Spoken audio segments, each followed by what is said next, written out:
Oh, and then also at some point years back when I got this thing going, I put these whips on there because sometimes you run this thing into a bank of snow and it's kind of hard to see exactly where it is. So this oil cooler mabob thing, I remember buying like a remote oil filter adapter for this thing, and I think that that is just like this screw-on part here because I had to relocate the oil filter to get this engine in this tractor. The oil filter is over here now, hanging on this bracket that probably used to be something for the old engine. Oh, looks like I'm missing a bolt or something there. I have to find a bolt to get that. That'll probably quiet things down a little bit. This thing's loud. But anyways, so I added this, but I'm pretty sure that oil cooler was on this engine when I bought it. Now I was just looking this up on the Google web, trying to figure out what it is, or you know what this, how this assembly works. This thing is like a $200 to $300 upgrade. Apparently they don't all have this, so that was a cool score because I got this whole engine for, if I remember correctly, like $500. So my plan is, I want to order longer lines here. I think these are just 3/8 lines. They're pretty crusty. There are some words on them there. I might be able to shine that up, see if there's a size on it. I'm going to pick up some 3/8 oil line and snake it around, maybe do a little clamping, clamp onto the bottom of this or something. There's a little, look, there's a hole for a zip tie right there. Whoop, zip. If you look up through there, there's plenty of room to run something. And so I'm going to lengthen these lines, run this cooler all the way up into the cab, okay? 'Cause I'm going to be closing this cab in. I'm going to relocate this hee-haw switch setup. I think I'm going to repurpose this bracket I made for this switch housing, okay? Are you following me? Mount the oil cooler to that, right? With a little computer fan for a PC, personal computer, mounted to the back side, and maybe set that up on a potentiometer or something so I can turn the speed up and down, and I'll put that fan, the PC fan, I'll put on a switch. So basically what I'm hoping to do is rob a little bit of heat out of the engine oil and from that oil cooler and get a little bit of heat pumping up through here in this cab. But this switch is bad, I think. It's for my fuel solenoid. And so it's real soft feeling when you push it compared to the others. Ignition. And my logic on it at the time, I think, was just that it was old as dog crap and had been sitting outside for decades, you know, and the guy didn't have these covered. They were just literally sitting outside.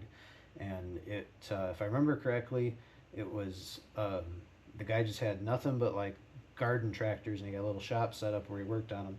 And how I found out about him, was just, if I remember right, he was just advertising parts for Cub Cadet, old Cub Cadets on Craigslist. And I was like, hey man, I'm looking for some project tractors, or tractor. And I went up there and he had 2 of these. And so I was like, what do you want for both? And ended up giving him, if I remember correctly, it was $600 for both tractors. So this thing is like 4 3/4 inches for the overall bracket size, and inside the opening we've got about 3 3/4 going that way, and we've got about 4 1/4 going this way. So let's come down here and see what this oil cooler mabob measures. See what this thing measures out at roughly. So this is looking promising. It's right around 4 by 4. Into this, you know, and we've got plenty of room up here again, especially if I put an angled panel here. We could put switches and doodads up there till the cows come home. Much more because I do have some of these wires labeled, like this big green one here says power, and that pretty much is power coming in. This one says L, maybe for lights. This made sense at the time. I got a G here that probably, I assume that's going to be ground, right? G for ground.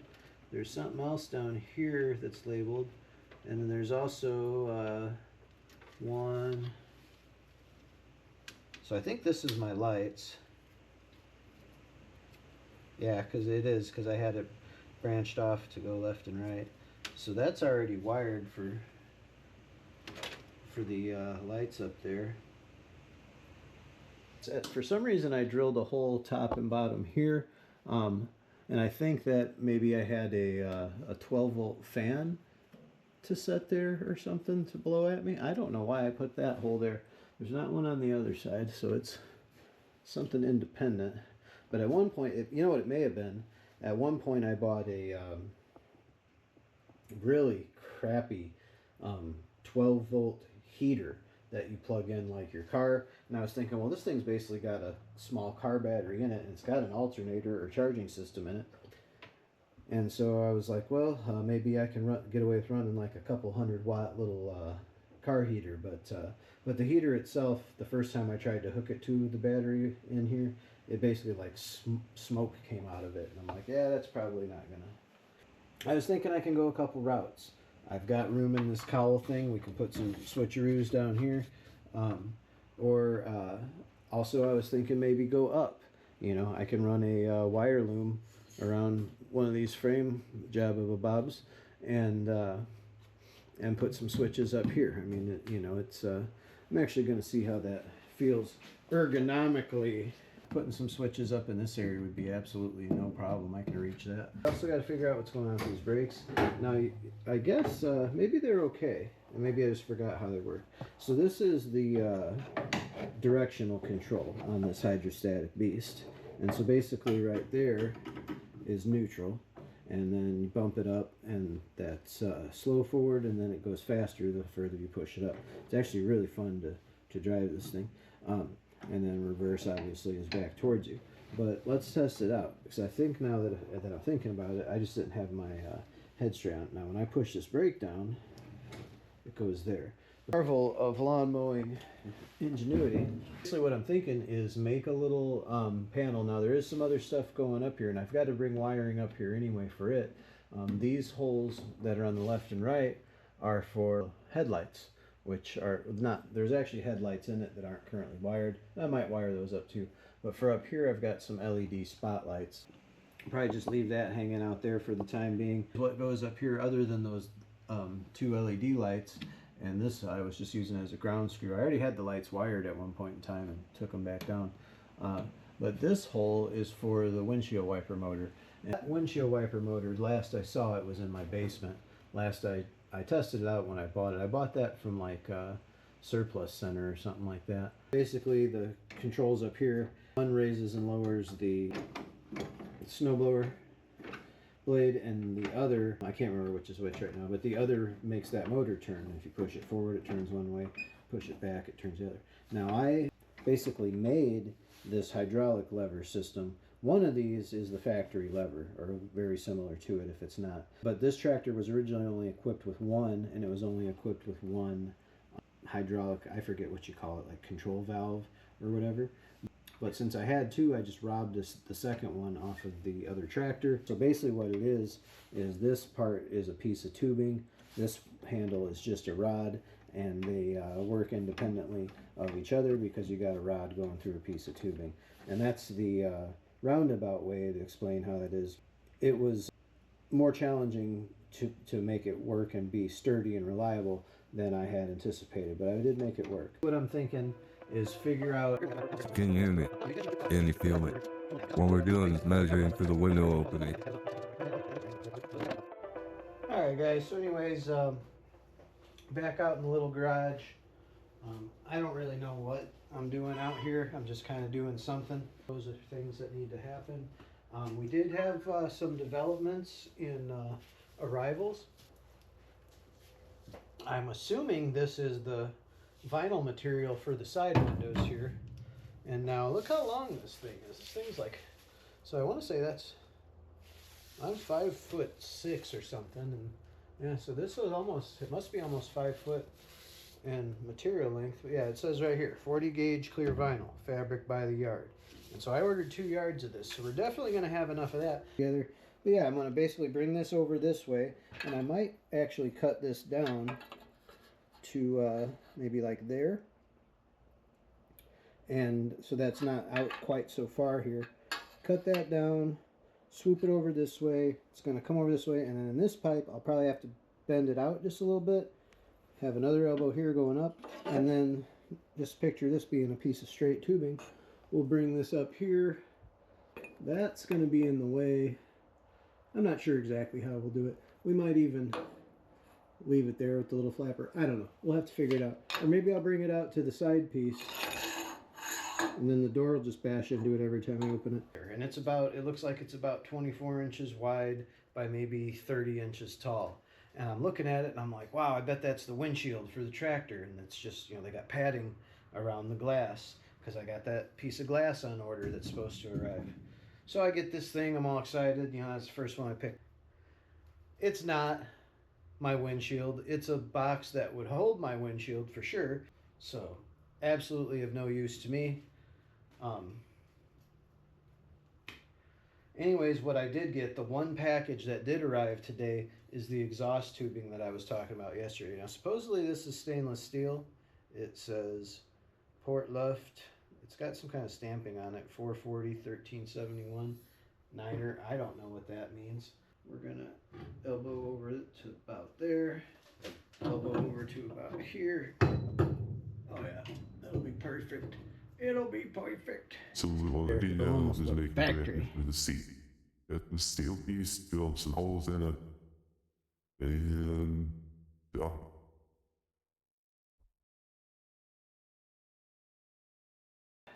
So if you're seeing what I'm seeing a bracket that we made in my hillbilly garage that we need to attach to this tractor. Now the bolts I have, unfortunately, are 2 inches long, and so that's probably a little bit longer than we need them to be, but bolts dropped right through the holes. We're right at the edge of the back of here. Remember I said I didn't want to protrude out the back any further, so we're golden. And oops, to use the old Sawzall to cut the length of those bolts down.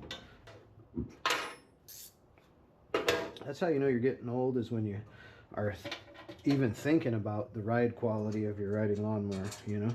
Let me know what the odds are. What's the over-under on this seat ever actually going into this tractor? And little Parch gonna have a quick swig of this, looking for the Sawzall, which is directly behind me. And then I would like to find those safety glasses again. There they are.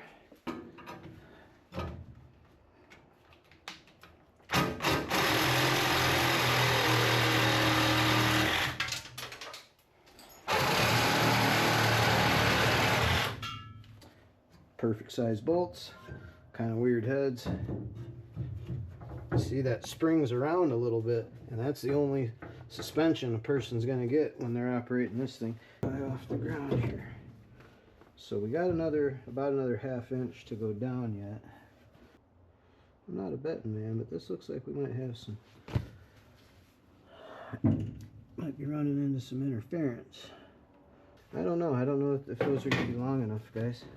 So I know we're in the hole now because as it's shifting around, it's wiggling my bolt. Is this bolt capable of going through that hole? Sarcasm. Can something hold still here? Goodness.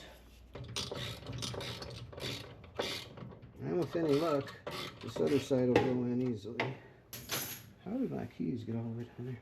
And now this is one thing I've been itching to see too, guys. Look, we still got full seat leanage to get to the battery tray. So my bracket idea to hold the chair in place worked. And let's flip up and see. Like I said, perfect. Still pretty much the same amount of room to access the battery, so no concerns there.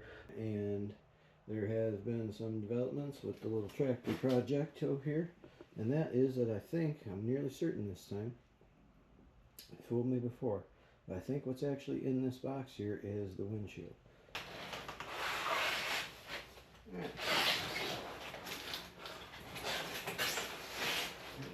These guys weren't messing around with the packing on this, I'll tell you that.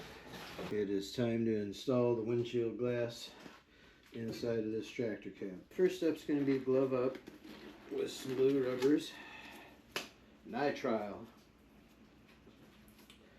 nitrile, making plans for nitrile. Next step is going to be to put a healthy goop and layer of this 3M window weld in the opening here, and then just press that window we made into place. Alright, now this is that stuff I was talking about here. Now this stuff stinks, guys. It stinks bad. So here we're just going around the inside opening for the window with the 3M adhesive. Just put my hand in it there. Thankfully I got a glove on. But yeah, we're just burning that tube of 3M glue up, and we're gonna then press the window into place. Just got my arm hair in there a little bit, so that's no fun.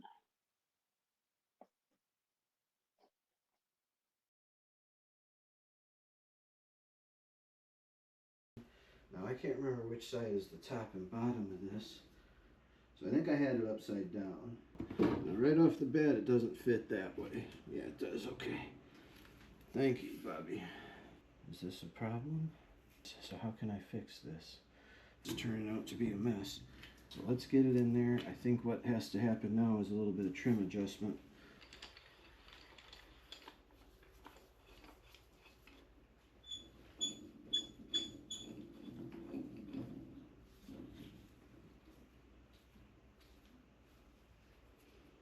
So that one's not really been holding anything, but it won't allow it to fall out. So that's what we're looking for, no falling. Basically what we have rigged up here is we have that piece of ABS plastic, and we've got a piece of aluminum threshold trim, and we've got some C-clamps holding all that together. Now I've got this marked off at 1 inch on both sides, and that is pretty much right at the edge of the heavy duty workbench here. So basically what we're going to use this rig as is kind of like a brake of sorts. But what we have to do is we're going to use the, let me get this here. We're going to use the Warrior heat gun here, heat the piece of ABS real good, and then we're going to bend it. This ABS panel is going to be like an overhead console in the tractor, and it's going to cover up all this ugliness above the windshield. So here I'm just heating the ABS plastic with the Warrior heat gun, kind of using some pressure down on it to hopefully get it to start doing what I want it to do. In a moment here you'll see I switch to heating it from the underside right there. And I think it's interesting, it actually flexed back up a little bit. Then you'll see it eventually starts dropping down, and that's what we want. Doing a little test fit. Now to do the other side. This process will be the same, just clamp it in place. Heat it up real good with the heat gun. And use the edge of the workbench to get the bend that I need on it.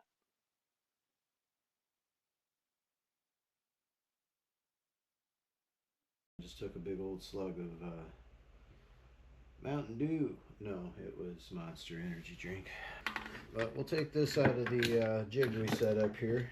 Let's see what kind of bend we got on that. It turned out relatively uniform. If you look at that, it looks pretty uniform. I mean, it almost looks like we could cut it down into skateboard decks.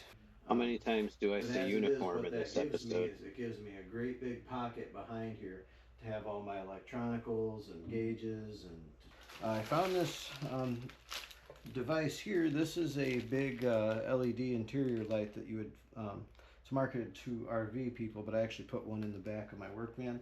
It's super bright. I think I might add that up on in the center here.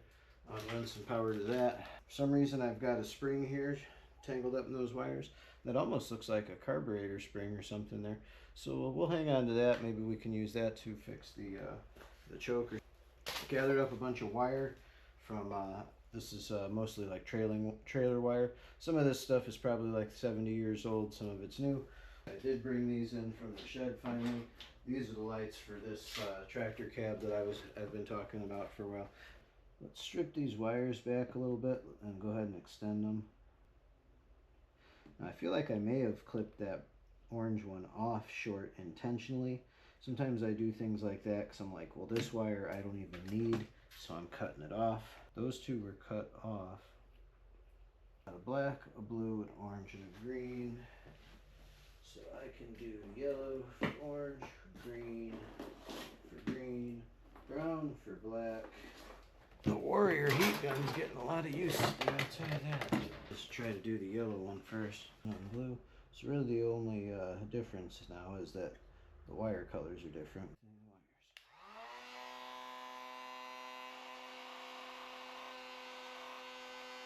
Okay, wires are lengthened. Thank you, Warrior. Best $10 to $20 I ever spent. Cheapest one they had at Harbor Freight, guarantee it. So went into town this morning and got some groceries, and also picked up a couple things from the Tractor Supply. Got some food for my dogs, got some rawhide for my dogs, but I also got some paint for the tractor. Now, unfortunately, I'm a little disappointed in Tractor Supply. They don't have the same selection of paint colors that they had when I painted this thing a decade or so ago. So I wasn't able to find Cub Cadet white, unfortunately. I did find some Cub Cadet yellow, which is this here. Got a couple cans of that. And then what I had to settle for was some Magic Rust Kill RK Gloss Light. I don't know what RK stands for, nor do I care, but I got 2 cans of that, and picked up some flat black, just regular spray paint there.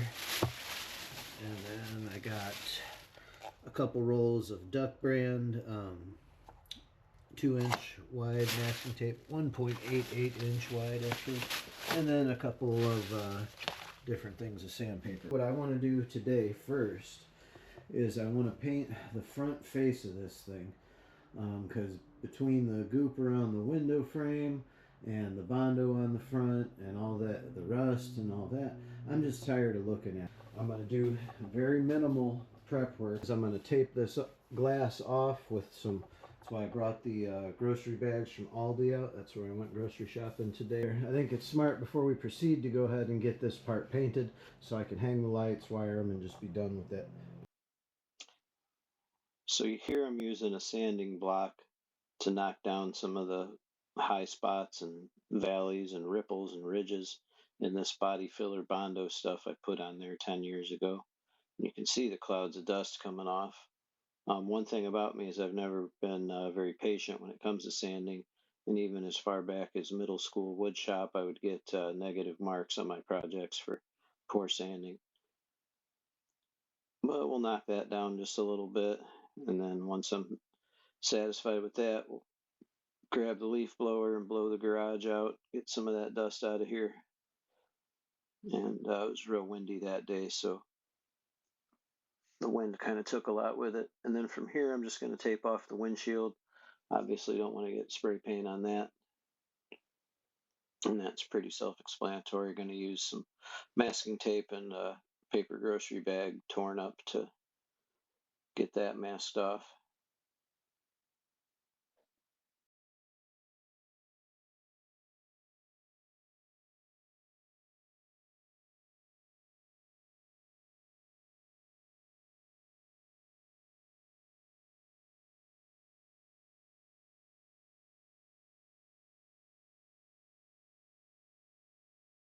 But the wind is really whipping around like crazy out there. I got the door open.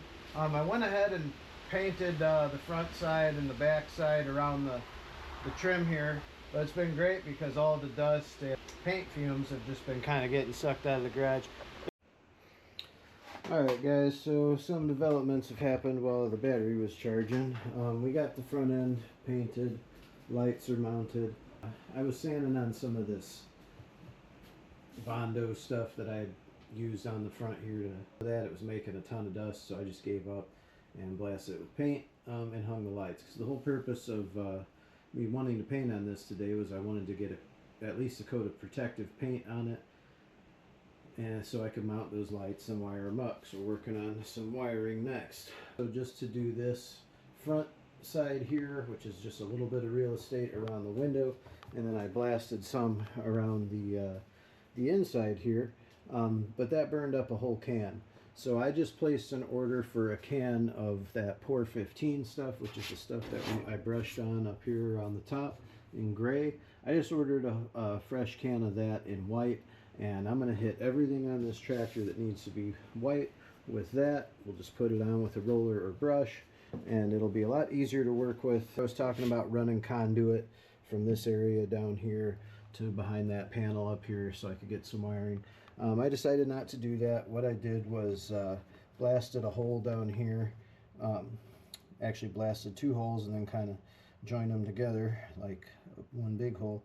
But we're going to run some wires through that, and then that's going to pop out up here. Now I've got a piece of coat hanger already jammed in the hole. That's only 4 wires unless my math is wrong. I got my wires I want to use here, and I've got a green, a white, a brown, and a yellow.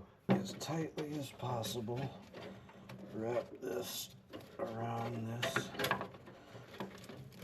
piece of coat hanger. And I was happy to cut this coat hanger up because I tripped over it the other day. It was a big giant suit coat hanger. I'm actually going to take a breather here for a minute now that we got it going. So that was hard, and it's going to be hard to get it to pop out the top. But that was pretty much what we're after down here, is getting those wires to travel through that hole. So we're on the right path. I'm going to take a break for a second. Alright guys, let's try to pull these wires. So basically I'm going to keep a hand down here and just kind of gently feed in as we're pulling up at the top. So far so good. Just kind of keep feeding some in down there. Yeah, it's going pretty swimmingly, if I do say so myself.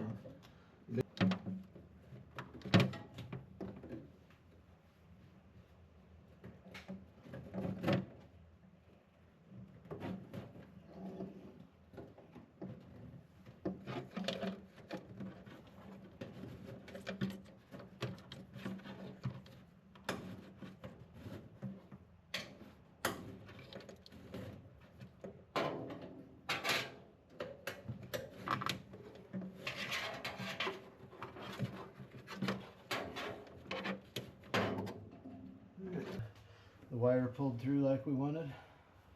Where's that tape? Because I want to, well, I guess as long as we're open air up here, we should be good. But we got to be careful because I've got the battery hooked up, so just got to make sure we don't touch anything positive and negative. You know what I mean? So where are my electrical cutters? Klein tools. Had these for a while. No major complaints with them. I've abused them pretty good. So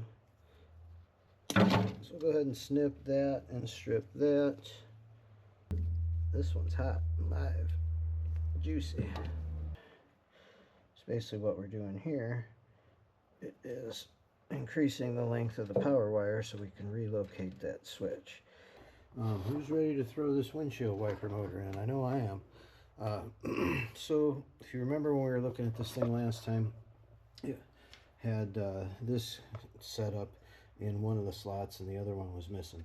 Well, I found these 2 rubber doo-dongs there in my tiki bucket over here, which has a bunch of random automotive fasteners and plugs and master locks and light bulbs and mouse traps and plumbing parts and whatever else some guy might need to get through the day.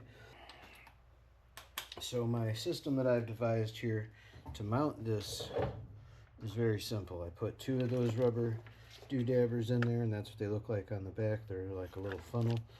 They just kind of sit down in those slots, and then we're going to anchor them into place. M18 impact driver here with a pole barn screw bit in it, and zap it in place. That wiper motor I bought like 10 years ago. I had marked the holes where it was supposed to go and thought about putting it on there. Well, it's on there today. Anyways, let's get some light on the subject of what's happening in here. So you can see I've got my overhead panel job installed, and it doesn't look like it's perfectly straight, but it doesn't matter. You see I got my switch plate mostly wired. Got that one switch at the end of the line replaced that was spongy before, such as feed my hungry dogs. We good. Alright, that's kind of a press fit there. We'll fire up the Warrior. This should be the last time we got to fire the Warrior tonight. Fire the Warrior! Lights.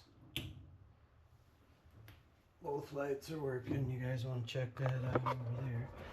You can. There's the lights in all their glory.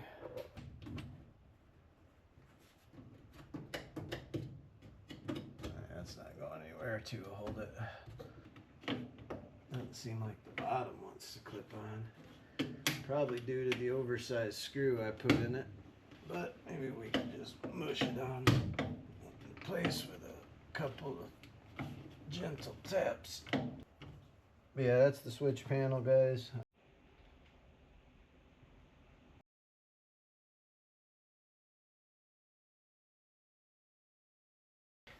There comes a time in every man's life where, sorry about that, where he might feel a need to bore a 6-inch hole in his drywall. But basically what we're doing is blasting a large hole in the wall so that we can accommodate this heat pump / air conditioner. Now the only safety glasses I can find are these stupid bifocal ones I hate. I don't know how I ended up with these. But these don't help me in any way. It's I don't need corrective lenses at all. And these are like working on the moon. But basically what we're going for is something roundabouts like that. Yeah, so I'm going to go ahead and buzz through the sheetrock here.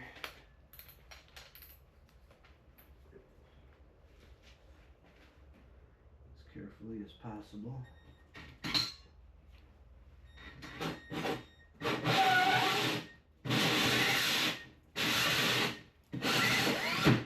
Alright, so we're through the drywall. That was easy enough. Just going to peel out some insulation here so our bit doesn't get too tangled up in it and pull it around in the walls.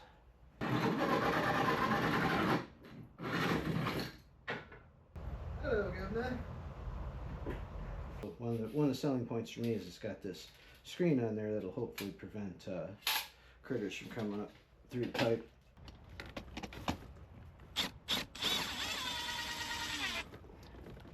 Yeah, like I said, we just got to use the power of screws. Now this bottom corner, there, it's just like it'll go in, but it'll also pop back out. So I think once the screws are on it, we should be good. Where did I put those? There they are. I suppose I should try to make it appear straight. Well, I think we're beyond that. I think that's what we're getting, unfortunately. Yeah, I just want to make sure that no water and no insects are coming in through here would be great. That's how we turned out. That's our plate. This thing's fully installed. Now I put this kilowatt device on here because I'm curious to see how many watts this thing pulls when we're in heat mode. It's pulling about 1150 watts. Getting good heat out of here. If I had to put a guess on that, I'd say it's probably blowing out like 120 degree air or something like that. So definitely works well. Let it warm up for 20-30 minutes. Come out here and be nice and toasty, ready to work. So mission accomplished there. Welcome to my climate controlled 1-slot garage, folks. With any luck today, we're going to make the side windows for this project. So I got a pen and pad with me. So that's how you know stuff is about to get serious. It is 33. So for this one, we'll call it 32 there. Call it 30 3/4. Overall size of the 2 panels we need to make. And basically what we're going to do is I got some flubbery clear plastic stuff that's going to make the majority of the opening. Then we're going to go around that with some tan colored canvas I have, and so it's basically going to have like a tan edging around it. So I went ahead and put this other steel bracket on this side, and then you can see on this side and the other that I had the original brackets had these like nice plastic coverings on them. So I found those coverings kicking around on the floor over there and trimmed them down a little bit, snapped them back on, make it look a little more presentable. So that's basically factory now. I also did some work on the switch panel without you guys. My battery keeps dying and I'm trying to plug along with this thing. But anyways, put in the voltage meter, and this is the indoor-outdoor temperature gauge. And I got to fine tune that a little bit. Doesn't quite fit in that hole. So today is in this box over here is a can of gloss white Pour 15. And what we're going to do is we're going to tape off where we don't want paint, which is on like these yellow, beautiful yellow portion here. And then we're going to paint the part that we do want paint, which is the upper exterior of the cab, and I'm going to repaint the hood. Doing a little paint prep here, getting ready to smear some of that Pour 15 around on this thing. You'll see I put long pieces of brown paper down the sides. I should have did the back as well, so I ended up getting a couple dribbles on the back. It does say professional use. Well, that's us, right?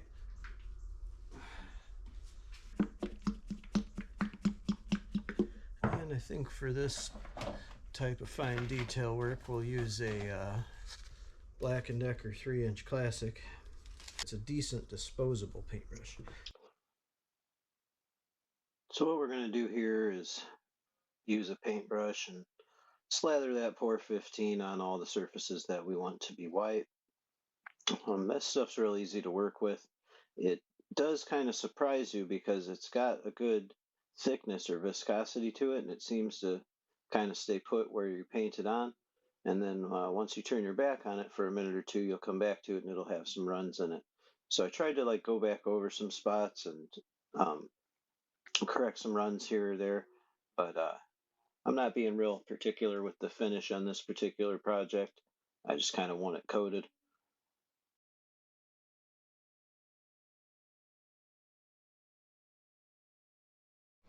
Alright guys, so I got the hood painted.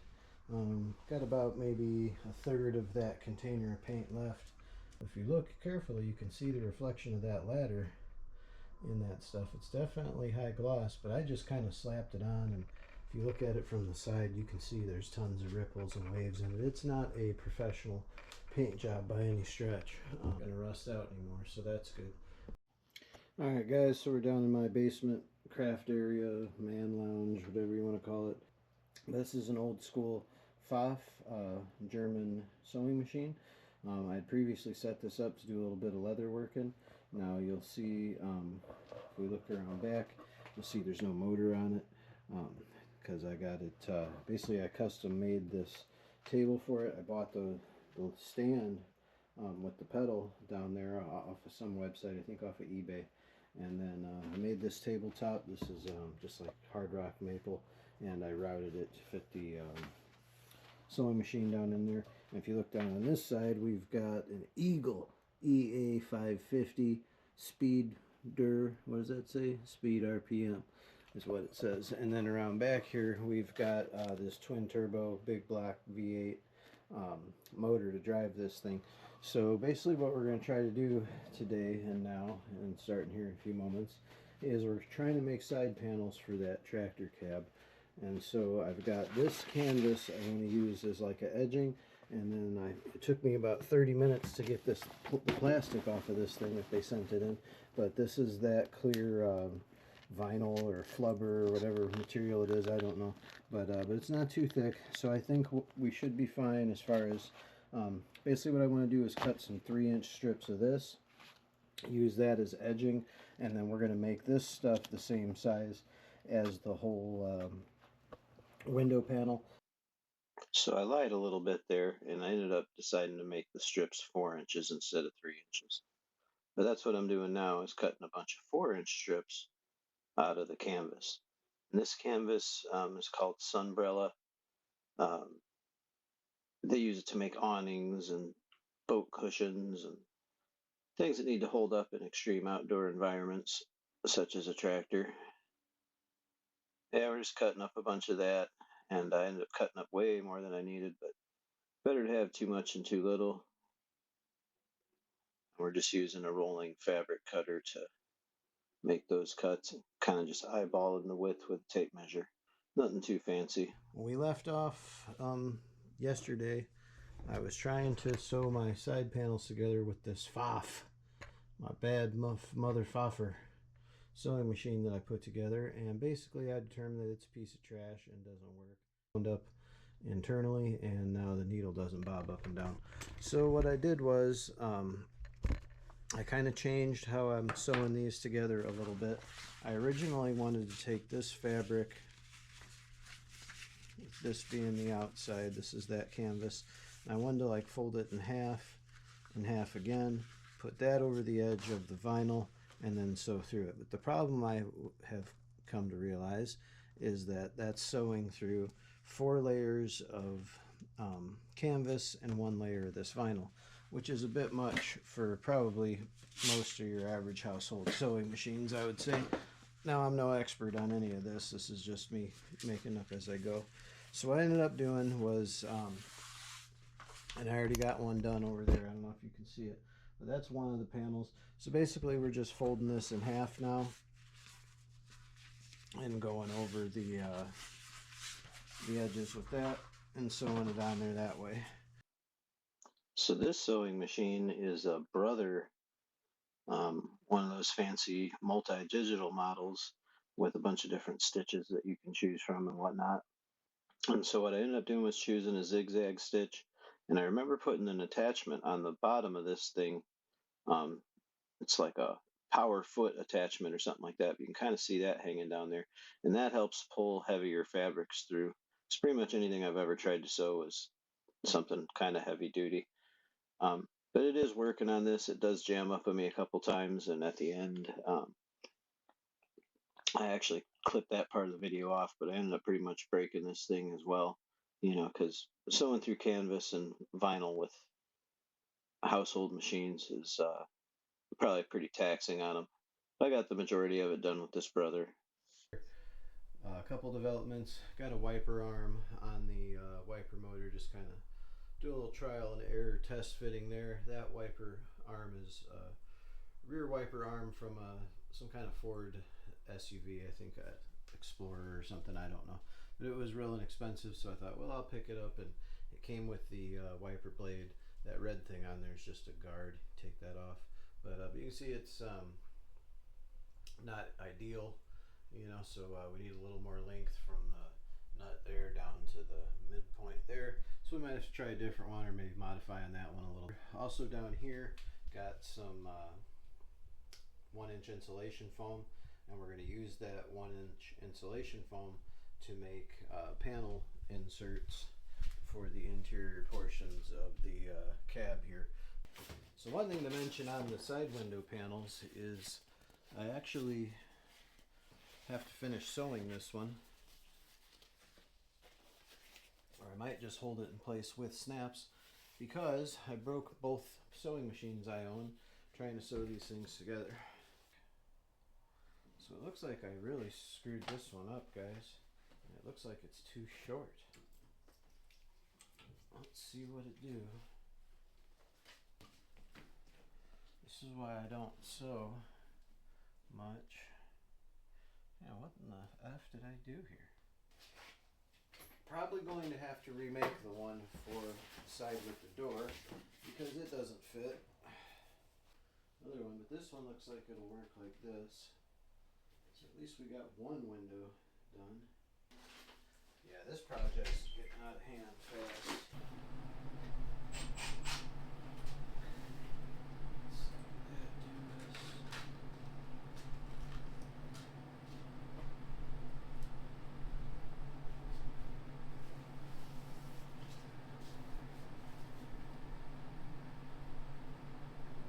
And now, like most cosmetic elements of this build, I'm not 100% satisfied with how these panels turned out. But, for something I'm just putting together and making in the garage or basement or whatever, it's fine. It's just fine. I want to get my corners kind of all pulled tight. And then, I guess if I was smart, I would just bring you guys around this side so you could see what I'm doing while I'm doing it. So let me put this screw in real quick and I'll come and get you.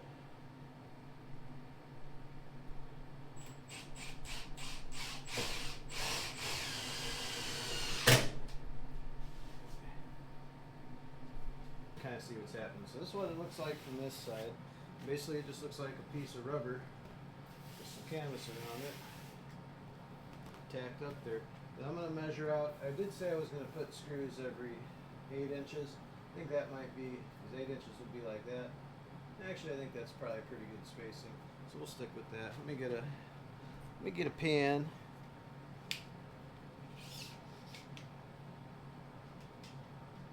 Yeah, so 8 inches would be like that. Like that. Like that. And then obviously we already got one there. So I think that should look pretty uniform around. So I'm going to mark those out. We'll just start putting some screws to it. 8 inches.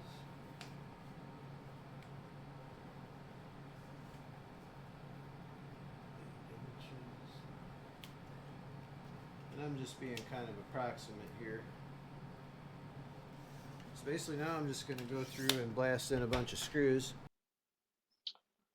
So what I'm doing here is putting self-tapping sheet metal screws in where I marked those holes every 8 inches. And what that's doing is making a pre-drilled hole into the cab, but also marking the locations where I need the snaps. Alright folks, so that's how the side window turned out. And I just got it held on with these self-tapping screws. And so now we have pretty much set. We've got our location where our snaps need to go on both the tractor and the window panel. That's what we were going for. Alright people, so basically when we left off, I zapped this left hand side window panel on with some self-tapping screws, spaced them out roughly every 8 inches. And how many did we end up with? We ended up with 1, 2, 3, 4, 5, 6, 7, 8, 9, 10, 11, 12, 13, 14, 15, 16 of those guys. I guess that makes sense, roughly 4 per side. But how come there's 1, 2, 3, 4, 5 up there? It's a mystery. It's math. It's science. I'm going to take the self-tapping screws out, put them back in the box so I can use them in frustration again in the future.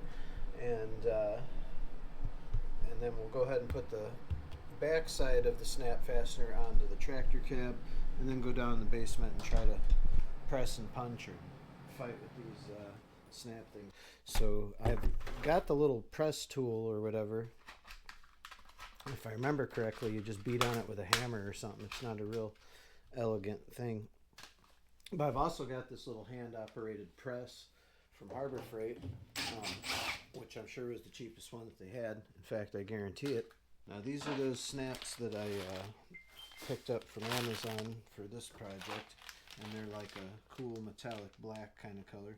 But it says there's 50 pieces. Now I hope that means 50 assembled pieces and not just 50 random parts in here. Because if we need 16 on this side, we're probably going to need like 18 or at least a couple extra on the other, because we got to go around that door handle too on the other side. Now that's pretty slick. Look at this. This was like a $10 kit or something, you know, one of those cheesy ones. But not only do they give you the rivets, they give you a velvet pouch. So we scored a velvet pouch out of the deal. I don't know if they'll actually put these case of rivets in it, but might use it for something. Anyways, that's what those guys look like. Sorry if it's loud. But yeah, so I'm going to blast one of those in real quick. One thing I've learned about buying little plastic boxes of stuff like this over the years is the first thing you want to do is find some solid flat surface to place it, open the lid, fold it back so you can get your grubby mitts in there and get what you want, and otherwise try not to even look at it, because you are going to spill it. Yeah, so this is what the back part of those look like, and basically it's just a snap, the back of a snap with a screw built into it, and these are pretty cool. The screw actually on these is integrated into it. I've seen ones before where the screw just kind of is loose and goes through there, but this is almost like a fastener made with that built into it. So far these seem to be very high quality and deserving of a velvet pouch. I have to be careful with those, but it did seemed to go right in to the pre-drilled hole, so that's good. Unfortunately, some of those snapback things were not nearly as easy as the first one that I had just commented on. Some of them I broke once and had to drill out and put in again. One of them I had to drill out like 3 or 4 times. So ended up burning up probably about 5 or 6 of those more than I wanted to, just due to breaking them off in the steel frame. But I did manage to get all of them on there. And one of them, what I just did there was cut one of the screws length down so I could get it in a hole because it kept hitting something inside the tube. Who knows what I put in there years ago.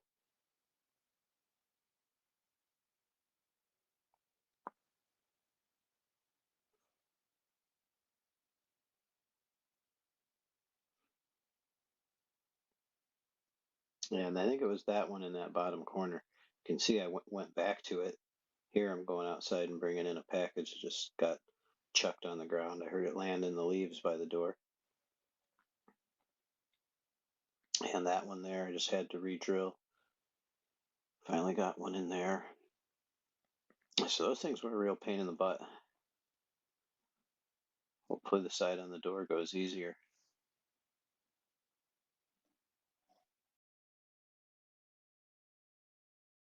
Alright, so got those in there.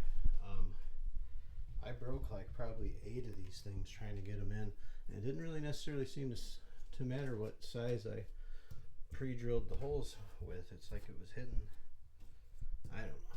But like this one, it took me I think 4 times. I broke this and had to re-drill it 4 times. Is a Central Machinery 1-ton arbor press, and it's rusty because it's been down here in my basement for many moons. But we're gonna use that combined with a couple of cheesy little tools here to try to set these snaps. Now I don't have a lot of battery on the camera at the moment, so we're just gonna kind of do 1 or 2 with you guys, and then I'll finish it up on my own, I guess. Now with this, it's important to remember which side is which, and so we actually need to flip this around. The side with the side with this we want like that. That's just me being a ding dong. And then we're gonna seat the backing part down on that round thing there. Get that lined up on top. Put this on top of this like that, and then we're gonna bring this handle down and smushalize it all together. Let's see how it turns out.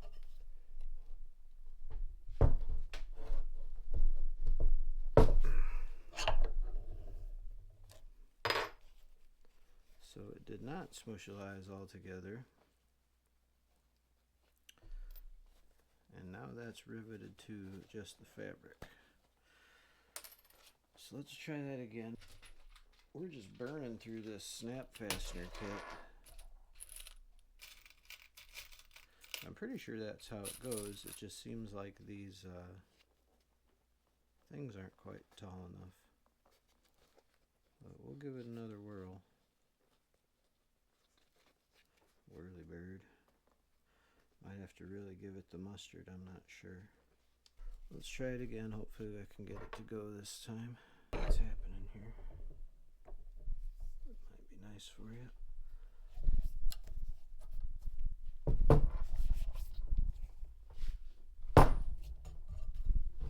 Now ideally this press thing would be bolted down and you could really give it a cranking, but yeah, see that one's popping right off there too. So I might actually have to get some different snaps, guys. Maybe what it is I need to get the right size tool for these actual snaps, because also look what's happening to the back side there. It's getting caved in for these snaps. So let's destroy one more of them, and then I'll probably break down and put this portion of the project on pause and order the right ones.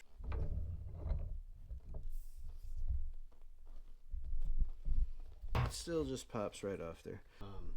I think the key to this might be using a different length blade on the wiper majobber. So I got this Vision Blade from Simonize. I picked this up from Ollie's discount store for the low price of $3.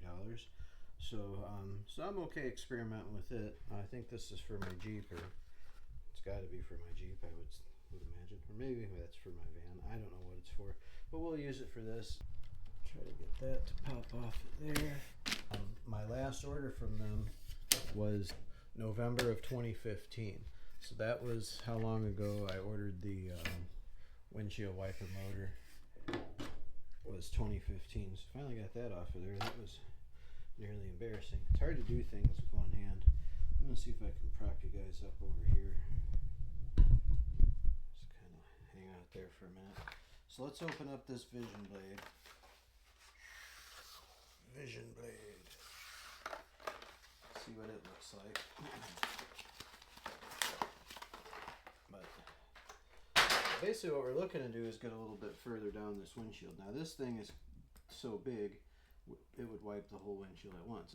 But now I think what might have to happen is we might have to modify on this a little bit. And now this one, it's got like a thing there. I don't know if, almost looks like you pop that thing off and then this would pop on. Let's see how that goes. A lot of times wipers will have instructions for all this sort of stuff, and I usually will just kind of wingle it, you know. That hold in there. So I think that would snap in there if it wasn't so too long at the top. Yeah, it does snap in. Alright, so that can work. I think we put this up here, and that will kind of hold itself in place. So yeah, that pretty well wiped the majority of the windshield. One, and move this from here to there. Might take a little rigging, and then obviously cut the length of the wiper off. I think that that'll work. As you know, short of going and buying or ordering a bunch of different size wipers to play with, I don't think we're going to find the perfect one, because the majority of wipers have the attachment point, you know, right at the center of the wiper, which is pretty obvious way to set them up. But I don't think we're going to find anything that gets me further down without going further up. So I think modifying this might be my only hope. Alright, let's just do a quick video of the item number and the blade length, and then if I ever need to replace this blade, I'll know what to get and modify. Basically what I'm going to do is, I was going to drill these rivets out. I'm not going to do that. I'm just going to use some sort of tool, maybe a jigsaw, and I'm going to cut this off here. Now, I may end up having to modify this yet. Let me bring you around over here. So see, my blade is pretty much where I want it, but notice this top part is touching up there. So I might have to get crafty on this guy even a little further yet. Not sure how that works. Or it might just be something where it's like violently flopping around and coming all the way up here and then going that way and violently flopping over there. But yeah, that portion of the project is still going to need some work. Anyways, I told you I'd show you what we got from Surplus Center, and basically what it is another one of those wiper motors. This is that rubber seal I was talking about that comes on it. I also ordered this bag of 10 Hitachi grease zerks, just because they were, I think, literally like $1 or something like that. They were extremely inexpensive, so always good to have some grease zerks floating around. And these two things go together. What these are sprockets and a little chain for the sprockets, obviously. And what I'm going to try to do with that is, so earlier I was talking about a motor that's controlled by one of those hydraulic levers in there. And so this is that setup I was talking about. We've got a flow control valve here, and that controls how much fluid can flow through these lines at any given time. And then we have this thing, and it is a Cessna Fluid Powder, Hutchinson, Kansas. I don't know. It's got a manufacture date on there, but you can't read it. But anyways, what this thing is it's a hydraulic driven motor. It has a maximum speed of 5,000 RPMs at 6 gallons per minute. But we don't need it to spin 5,000 RPMs for our application, so that's why I installed that thing in line there so that I can dial the PSIs or horse pressures down or whatever it's doing. But basically, the purpose of this thing, the whole purpose of this is I want this to rotate this chute left and right so I can direct the flow of snow. And now I think earlier I was saying that I had made a bracket for that at one point, and I did, and it's this hokey looking thing that I made around 10 years ago. And it's got one of my patented 2 holes into 1 there, so you know this is a precision designed piece of steel here. And then it's got this thing in a nut that's welded on the other end, and that, if I'm not mistaken, looks like the handlebar mount for a motorcycle. So I was really reaching and digging, trying to put something together on this, but you see there's 2 holes there, and it looks like they're opened up at the top so I can drop a bolt with a head on it down in there. But I don't remember how I had this set up. I think there's yet another piece that I'm missing that I was using in between where my finger is here and that hillbilly thing I made there. So I'm not sure exactly what's going on there. But now I got a couple different thoughts on this, guys, and we'll see what I can get going. And this thing's probably going to be its own entire episode, 'cause I've monkeyed and messed with this thing dozens of times trying to do something with it. You can see there's weed eater string wrapped around it now. I was using that and a little pulley. Where did I just put those? But what I was thinking I might potentially be able to do is get one of these things out of the bag first and foremost.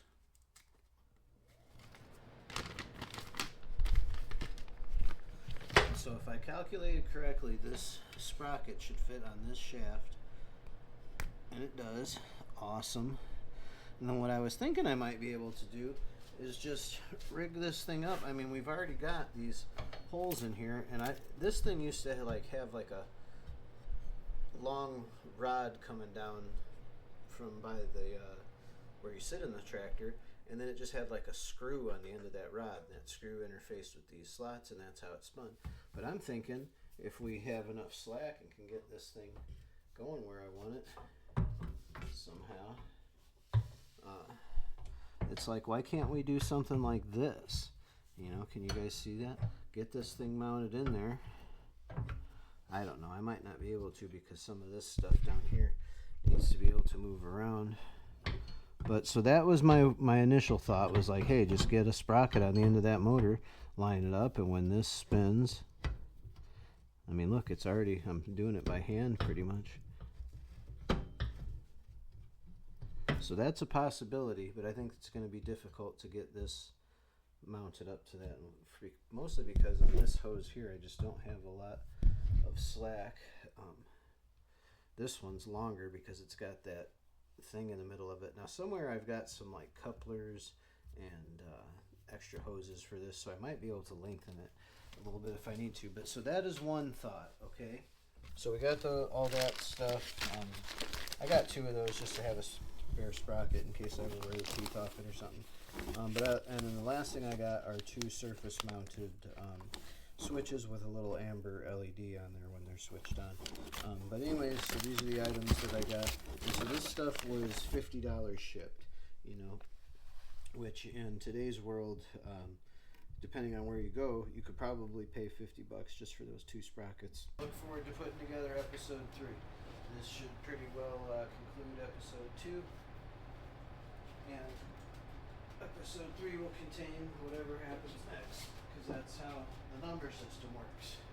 2 is first, 3 is next.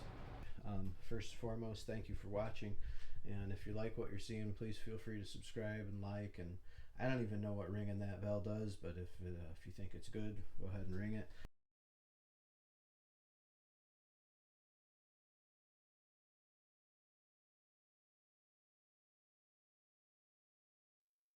Look, my pop!